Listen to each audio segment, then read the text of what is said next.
Počkej, pôjdeme tak záradom, dobre? No, skúsme z tejto strany. Latinsko-americké. A povedz najprv, ako sa voláš, prvé meno. Volám sa Natália Planšinterová a máme radšej latinsko-americké tance. Natálka, super. Ďalej.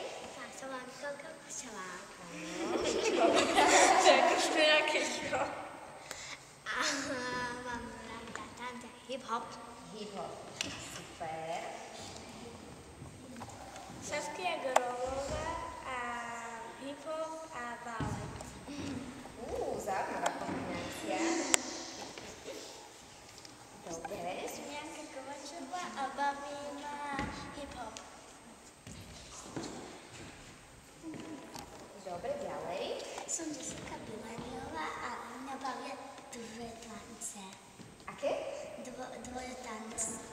No dva tance. To znamená čo, dva tance? Hip-hop a ešte? tancovanie. Tancovanie to je tanec. Ale tanec. A vieš ten tanec nejako popísať, ten druhý, ako to vyzerá?